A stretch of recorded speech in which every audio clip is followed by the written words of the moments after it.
Elle est rentrée dans la librairie de livres anciens et d'occasion, Lacoste, donc où je travaille avec mon épouse depuis 16 ans, au 45 rue Voltaire à Chinon. Voilà, au carrefour dit du carrefour Le Carrois, qui est le plus ancien carrefour de la ville basse de Chinon, où vous avez un ensemble de maisons classées à pans de bois. Donc vous êtes le bienvenu. Donc, ici sur la droite, on y met des gravures. Alors les pinces à linge, c'est pas parce qu'on les a mis à sécher qu'on les imprime nous-mêmes, c'est simplement que par rapport au fil derrière, c'est le moyen qu'on a trouvé le plus efficace et peut-être un petit peu le plus drôle de pouvoir les présenter, puisqu'elles sont suspendues à un fil. Donc vous pouvez avoir des gravures, par exemple, ça c'est une vue de Chinon, une gravure sur acier de 1846, fait par un artiste, je pense anglais, qui s'appelle Thomas Salom, qui a fait des voyages en France et qui, sur beaucoup de régions, a publié des recueils de gravures. Vous pouvez avoir aussi des illustrations, là ce sont des fleurs, imprimées en chromolithographie. La chromolithographie, ce sont la lithographie en couleur. Un procédé qui a été mis au point en 1840, je crois, par Engelmann. Procédé assez complexe, où avant la lithographie qui était en noir et blanc, on a pu la faire en couleur. Ce qui a provoqué un formidable essor de petits livres religieux qu'on décorait de chromolithographie sous forme de frises ou d'illustrations en pleine page dans l'esprit médiéval. Des gravures du XVIIIe siècle, donc là ce sont des gravures de Nicolas Robert, donc des oiseaux. Là vous avez un très beau travail en chromolithographie de Pillard Verneuil, qui était un élève de Grasset. Grasset, c'est un grand maître de l'Art Nouveau dans la veine des Muchas. Et ici, c'est une passion très française. Nous proposons toujours une centaine de livres des éditions La Pléiade Gallimard, qui a l'étrangeté d'être aujourd'hui acheté par des gens qui aiment lire, mais aussi par l'idée que, quelque part, posséder beaucoup de Pléiades leur permettrait de projeter un statut social de grand érudit, voire même, comme neuf, ça coûte entre 70 et 90 euros le volume, une certaine forme de réussite dans la vie. Pour autant, quand Gallimard crée la collection La Pléiade, il veut faire ce qui est bien réel. Pour les étudiants parisiens en lettres, il veut mettre le maximum de contenu dans le minimum de volume au meilleur prix. Et même aujourd'hui, quelqu'un qui achète une édition de la Pléiade, s'il veut acheter le même nombre de textes en édition de poche, les éditions de poche vont lui coûter plus cher. Donc en fait, les éditions La Pléiade, c'est de chez Gallimard, c'est le super livre de poche. Je fais un petit peu le tour. Bon, encore des beaux-arts. Ici, on va trouver de la littérature du 19e siècle. On va trouver ici un rayon entièrement dédié à Balzac. Balzac est aussi, même s'il avait une vie double entre la région parisienne et la Touraine, c'est un Tourangeau, puisque à Saché, à côté d'Azay-le-Rideau, à 40 km de Chinon, vous avez un musée Balzac, donc installé dans une maison où il a vécu, donc qui aujourd'hui fait partie du réseau des maisons d'écrivains. On y trouve différents petits thèmes, bon là tout ce qui touche au compagnonnage. Le compagnonnage a toujours été assez vif en Touraine, parce que c'était une terre où on a construit du bâti, avec une certaine noblesse, des châteaux, des manoirs.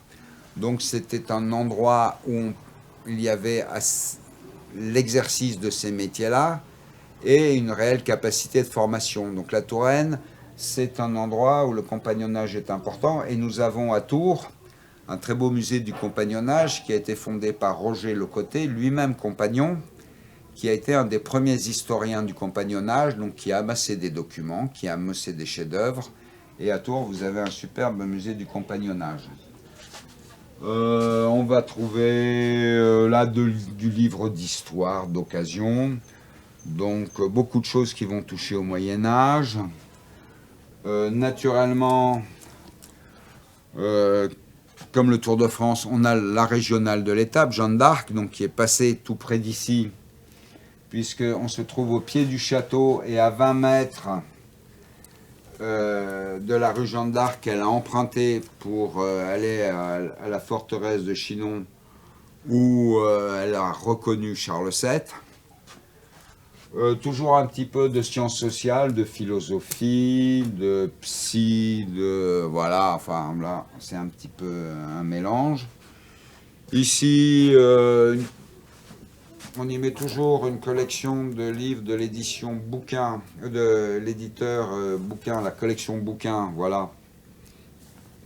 Donc, qui propose de la littérature d'occasion qu'on espère être de qualité et d'intérêt. Ensuite, on est toujours sur de l'histoire. Donc là, histoire plutôt ancienne, Ancien Régime, Moyen-Âge, 17e, 18e. Là, on va être plus sur l'histoire contemporaine. Donc histoire 20e. Voilà. On va trouver ici un petit peu de poésie. Et là, un grand panneau de littérature d'occasion avec des collections de chez Actes Sud, de chez Seuil, de chez Christian Bourgeois, de chez Gallimard. Donc c'est un petit peu la partie livre d'occasion qui permet de proposer des livres en bon état à du lecteur qui ne s'attache pas forcément au côté bibliophile, mais qui aime des livres un peu sélectionnés en bon état.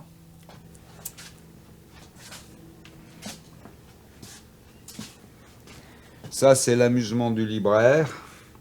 Voilà, donc en dessous, vous avez une centaine de 10-78 tours. Et pour ceux qui aiment la musique,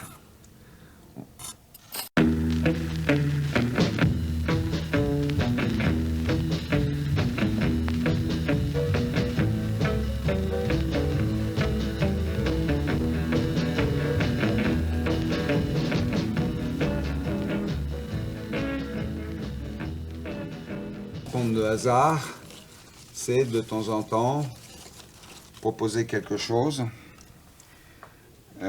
qui est à la fois du livre, mais avec des particularismes. Alors, Crépat, Strauss et Fils, qui est-ce?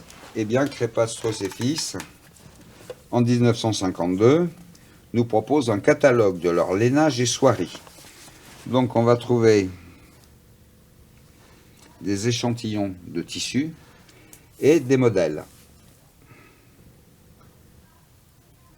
Puis après, alors bon, si vous voyez une vitrine, on se dit c'est des livres particuliers, oui, voilà, ils sont un petit peu particuliers.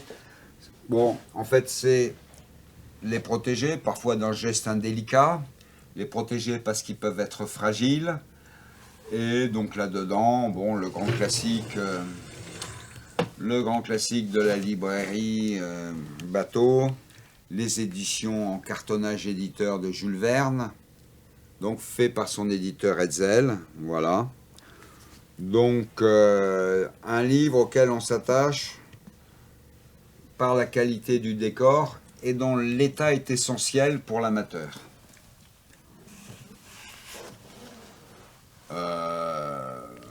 Des choses comme ça. Tenez, qu'est-ce que c'est ça? Voilà.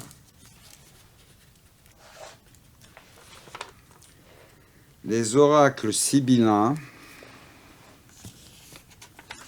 Voilà.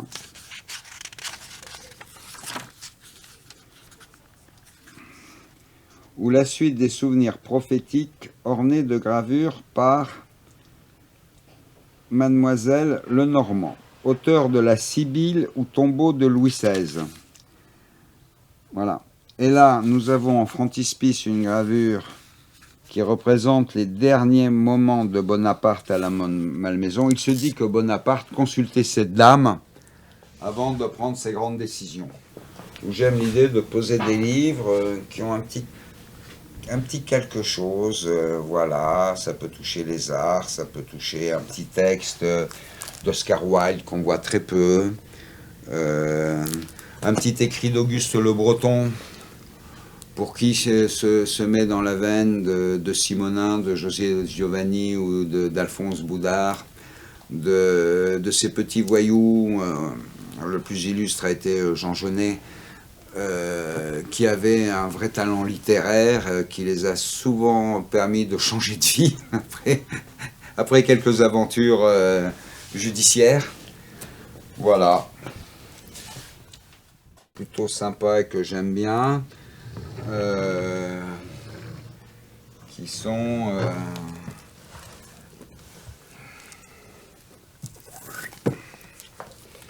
voilà, les livres de photographe, Henri Cartier-Bresson. Donc effectivement, je m'attache souvent, parce que j'aime ça, j'en ai collectionné beaucoup à une époque, les livres de photographes. Donc Clerc, Brassard, Cartier-Bresson, etc., français ou étrangers, qui font que pour moi la photographie est un art, et je pense que chacun de nous a le souvenir d'une photographie qui l'a marqué. Pour moi, c'était, je pense, à adolescent, c'était la guerre du Vietnam, c'était une photographie dans Paris Match, où on voyait une jeune Vietnamienne enfant qui avait été en partie victime d'un bombardement en napalm. La photographie pèse énormément dans notre société et a fait de grands artistes.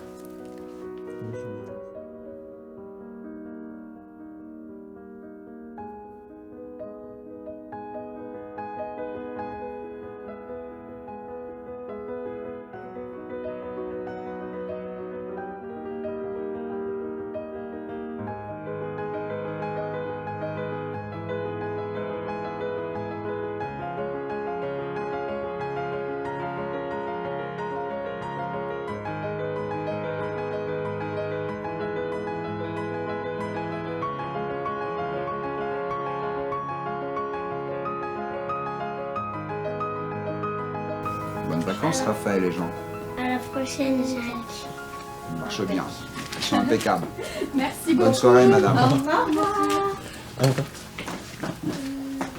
Donc oui, toutes les générations aiment à dire que les générations qui leur succèdent ont moins de talent qu'eux. Je pense que c'est inhérent à la nature humaine. Et là-dedans, il y a l'idée, effectivement, que de dire que les jeunes ne lisent plus, c'est quelque chose d'important.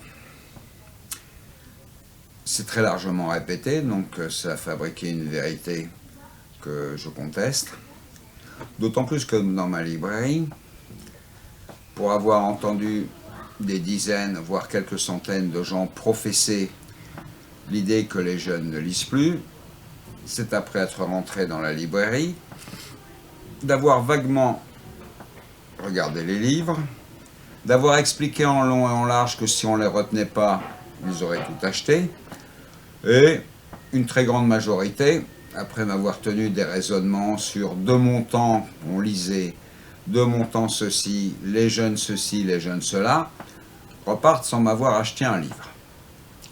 Et là où l'affaire est encore plus flagrante, c'est que l'été, devant la boutique, je mets des livres de poche, de littérature classique, que je choisis au prix de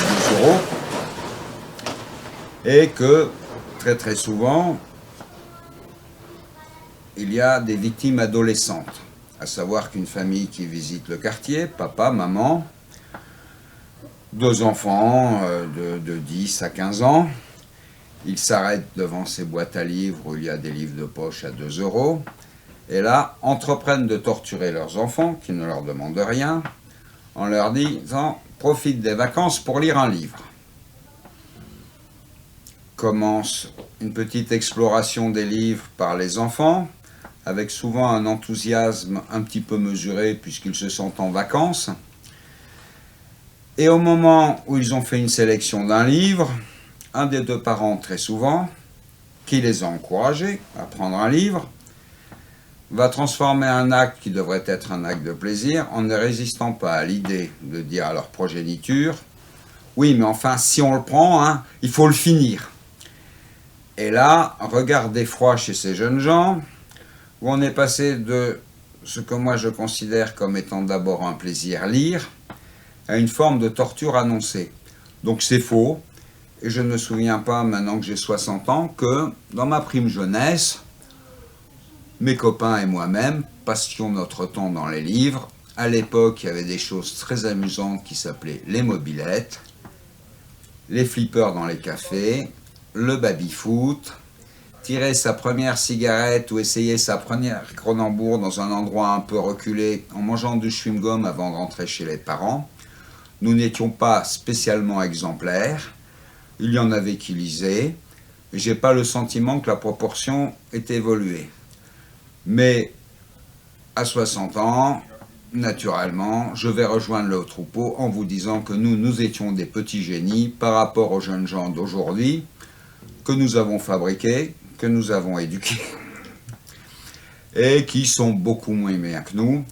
Et avec ça, l'affaire est faite, et comme tous les gens de 60 ans, une fois que j'ai dit ça, j'ai le sentiment de m'élever bien au-delà de ce que je mérite. Voilà qui est fait, c'est clair, c'est net, on n'y revient pas. Sur l'évolution de ce que peuvent rechercher et acheter les gens qui fréquentent cette librairie, c'est une librairie qui a une offre très variée.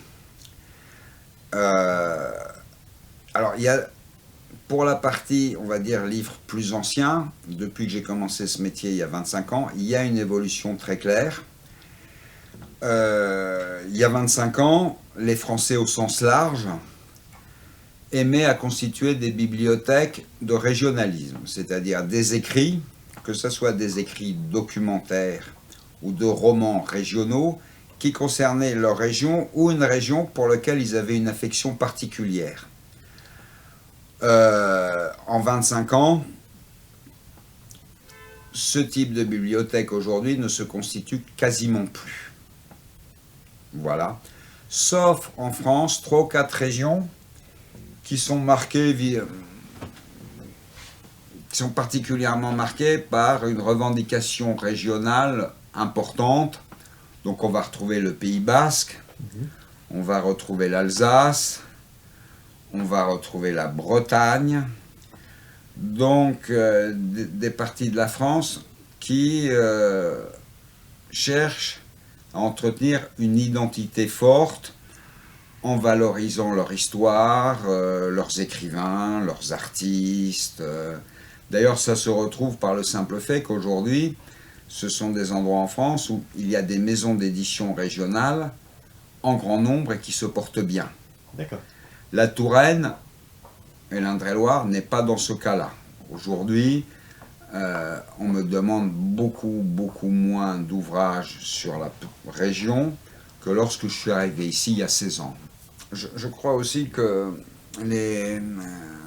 ce qui peut constituer une piste pour expliquer ça, c'est que le modèle social de « je suis né là, je vais y vivre, à travailler parce que je suis d'ici », globalement disparaît de notre société.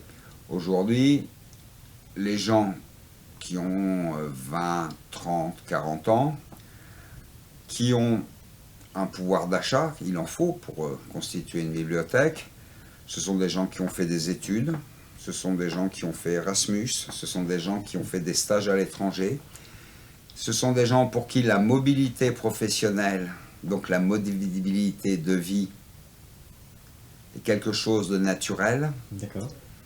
Donc, ils n'ont plus nécessairement un lien, un ancrage fort à leur région d'origine.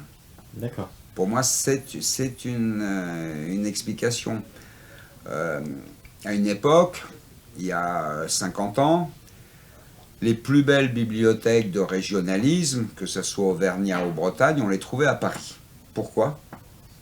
L'Auvergnat qui montait à Paris, de Bougnat, il devenait brasseur, il avait une grande brasserie, se constituer une bibliothèque de livres sur sa région d'origine, pour lui, était un moyen de garder un lien fort même s'il était le temps de sa profession expatrié. Aujourd'hui, je pense que ce sont des données sociales qui tendent à disparaître.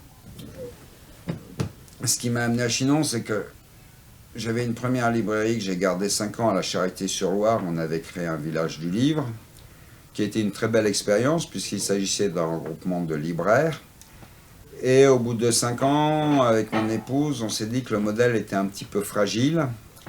Et j'avais envie, puisqu'avant on avait vécu juste à côté dans le Morvan pendant 5 ans, on avait envie de bouger un petit peu. Donc comme on n'avait pas forcément d'idée fixe, après une carte de France, on a rayé toutes les régions où de fait on ne se sentait pas vivre.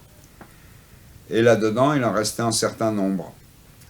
Et bon, on a fait un travail de recherche par Internet. On est allé visiter un premier endroit dans le Cotentin qui nous plaisait beaucoup, mais on n'a pas trouvé de locaux commerciaux. On est venu à Chinon, on y a passé 2 fois 3 jours.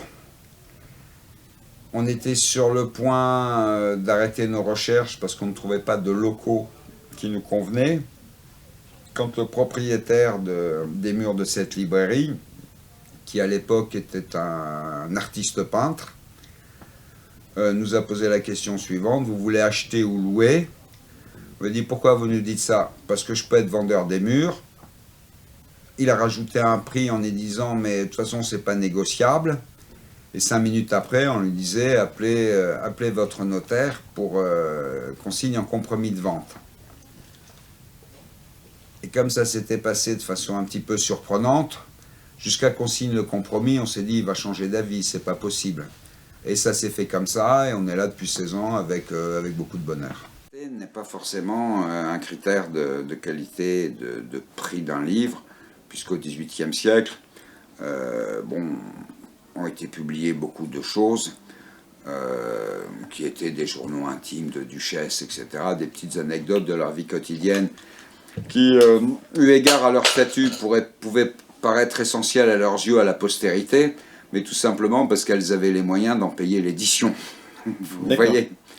Et vous pouvez avoir des livres plus récents.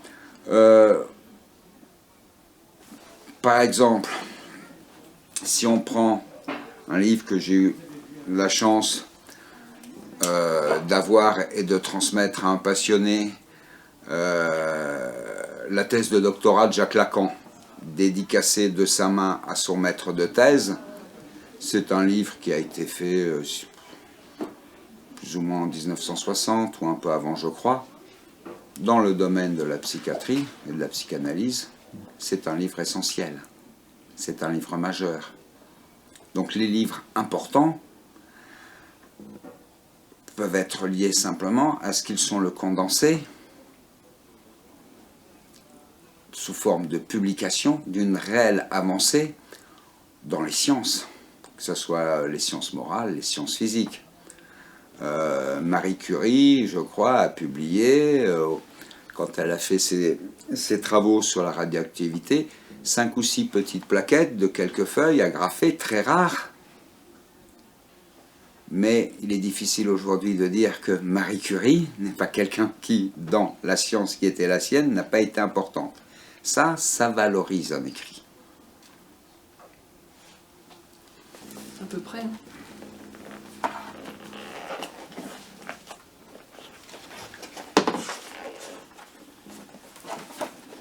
Ce n'était pas une obligation à l'époque de mettre la date. Oui.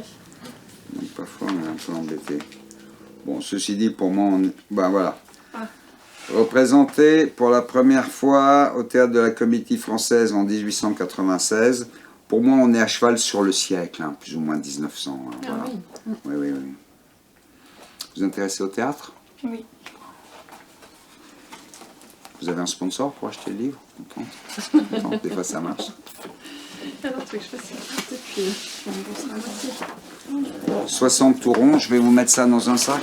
C'est gentil, merci. Pour avoir des livres intéressants et en bon état, il faut accepter de payer le prix qu'il faut, voilà, puisque ma pratique de libraire, c'est de faire que tous les livres qu'il y a dans ma librairie, y compris celui avec le prix le plus modeste, y compris les livres de poche que je mets dehors, je les choisis un par un. Le métier de libraire, en livres anciens et d'occasion, et je pense même que dans la librairie de livres neufs en diffusion, c'est de trier. Que ce soit le livre d'occasion, il y en a des milliers de tonnes qui partout, que ce soit des livres modernes, neufs, on en édite plus que jamais. Qu'est-ce qui va constituer l'atmosphère, l'ambiance et l'intérêt d'un lieu? C'est que précisément, il y a une forme de tonalité. C'est ça qui va justifier. Parce que on peut rentrer parce qu'on cherche un livre précis, mais mon métier à moi et mon plaisir, c'est que quelqu'un découvre quelque chose chez moi. Ça peut être une petite poésie, gentillette, mais avec une très belle édition, un très bel exercice de typographie qui met en avant les arts du livre. Vous voyez, mais à chaque fois, l'idée que ce soit justifié. Et c'est en ça que se situe, si vous voulez, ce qui est le cœur de mon métier. La gravure, en fait, ça vient de plusieurs idées. D'abord parce qu'on m'en a demandé. Il y a une demande. Donc, effectivement, ça génère du chiffre d'affaires. Chinon est une ville touristique où on reçoit plein d'étrangers. Donc, l'idée pour un étranger d'acheter un livre en français, c'est compliqué. Ça formule une proposition qui lui permet de repartir avec de l'iconographie, souvent de la région qu'il a visitée, où le problème de la langue ne se pose pas, où l'aspect décoratif intervient. Les Anglais sont fans de gravure. Je pense que dans une vieille maison anglaise, vous ne voyez plus le papier peint. Voilà, ce sont des métiers aussi d'expression artistique, puisque les dessinateurs, graveurs avaient un vrai savoir-faire. Et pour les touristes, c'est quelque chose de très facilement transportable. Voilà. Et puis de plus, ça permet aussi de sortir du côté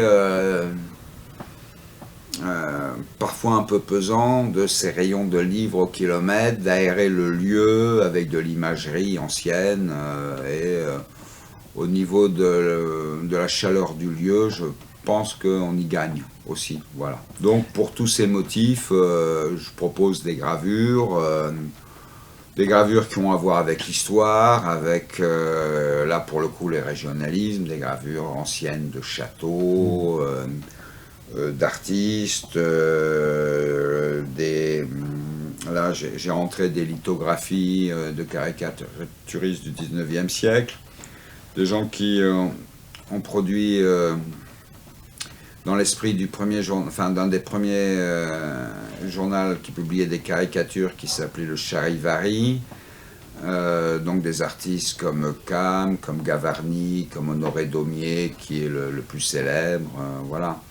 Donc en plus l'esprit, la caricature raconte aussi à travers le dessin tous les énervements d'une époque, les combats, les polémiques, la politique, les sujets qui traversaient la société à l'époque, dans une expression artistique qui est plutôt amusante en général.